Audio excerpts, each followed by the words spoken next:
Muito bem, continuando aqui na análise da perda e suspensão dos direitos políticos, nós temos aqui um breve comentário ao artigo 15, inciso 5º da Carta Magna, que trata da improbidade administrativa nos termos do artigo 37, parágrafo 4º. A improbidade administrativa nos termos desse artigo. Vamos à leitura, então, do parágrafo 4º do artigo 37. Mas, primeiramente, esse artigo 37, no seu caput, é muito conhecido de todos nós. Ele diz o seguinte: a administração pública direta e indireta de qualquer dos poderes da União, dos Estados e do Distrito Federal e dos municípios, obedecerá àqueles princípios consagrados, da legalidade, da impessoalidade, da moralidade, da publicidade e eficiência. E também o parágrafo 4º diz: os atos de improbidade administrativa importarão a suspensão dos direitos políticos, que é um tema ligado ao direito eleitoral, nós já sabemos, é a retirada, é o afastamento temporário da capacidade eleitoral ativa e passiva, do ius sufragio e ius honorum. Também importará a perda da função pública, se a pessoa exerce uma função pública, a indisponibilidade dos bens e o ressarcimento ao erário, na forma e gradação previstas em lei, sem prejuízo da ação penal cabível. Primeiramente, a natureza jurídica do ato de improbidade não tem natureza penal. Isso já é consagrado aqui pelos tribunais e pela doutrina. No entanto, um ato de improbidade pode caracterizar também uma possibilidade de investigação penal e deflagração da denúncia e do processo penal, por crime, por exemplo, de corrupção, de lavagem de dinheiro, de associação criminosa, enfim, e outros delitos.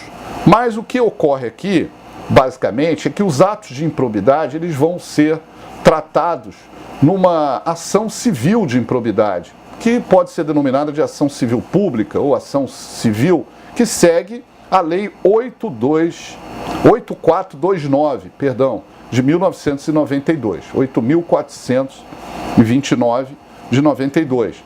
Essa lei é a LIA, o apelido é LIA, Lei de Improbidade Administrativa. E lá no artigo 12, nós temos algumas sanções, que são essas previstas na Constituição, como a indisponibilidade do bem, ressarcimento ao erário, suspensão dos direitos políticos, mas lá também tem a multa eleitoral.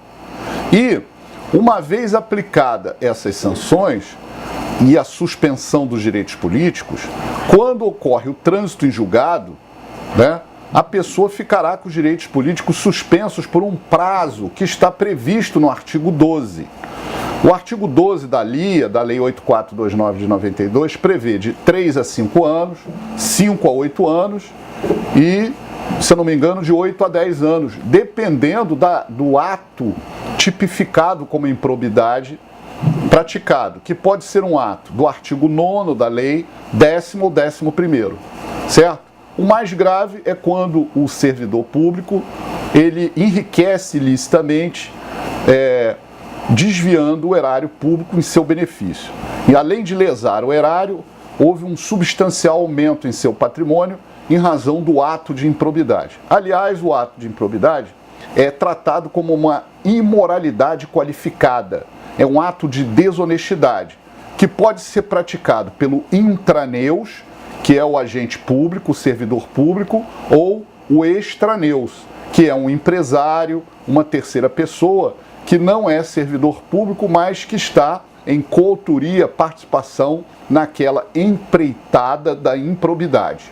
Então, existem muitos artigos, vasta doutrina ainda sobre comentários à LIA.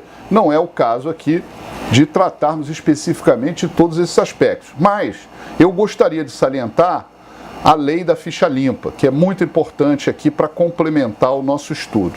Então vamos agora abrir, por favor, a Lei Complementar 64 de 90, no artigo 1º, que fala são inelegíveis, inciso 1, para qualquer cargo, na linha L.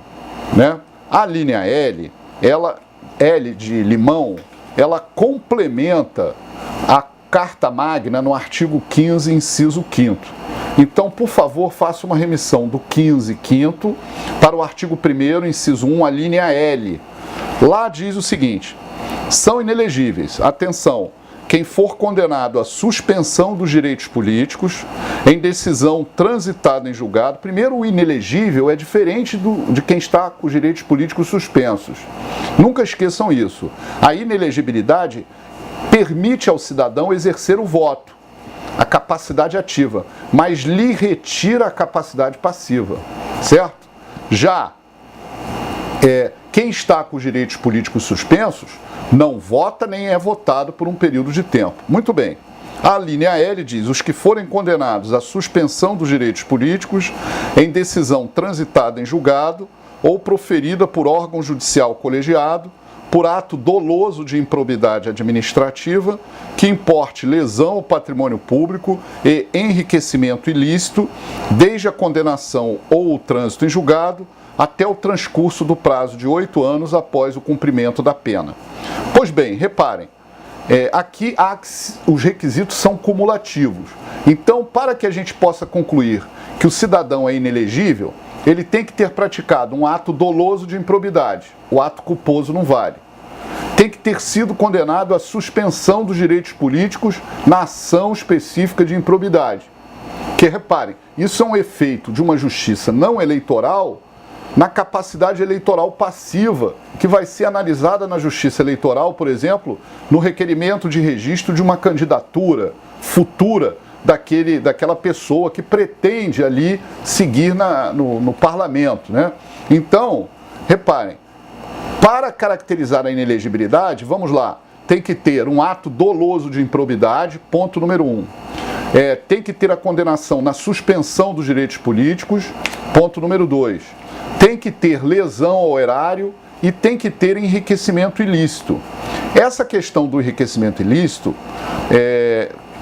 enfraquece a lei da ficha limpa, porque nem sempre se consegue comprovar naquela ação de improbidade, por provas testemunhais, documentais e outras, que aquela pessoa enriqueceu por aqueles atos de lesão ao erário.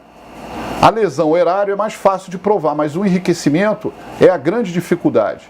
E aí o egrégio Tribunal Superior Eleitoral, isso é muito importante, considera na sua jurisprudência e adequadamente, maximizando aqui a tutela jurisdicional de preservação da República e da lisura das eleições, o seguinte: ele considera que esse enriquecimento pode ser do próprio improbo ou de terceiros vinculados a ele. Por exemplo, parentes, empresários, laranjas que ele montou empresas em nome de terceiras pessoas, colocou dinheiro no exterior em nome de empresas fantasmas. Então, essa comprovação já é o quanto o suficiente, para quê? Para gerar a inelegibilidade. E é importante também aqui que se tenha a publicação do acórdão. E ainda há que se salientar a possibilidade de aplicação do artigo 26C da lei para suspender essa inelegibilidade, né?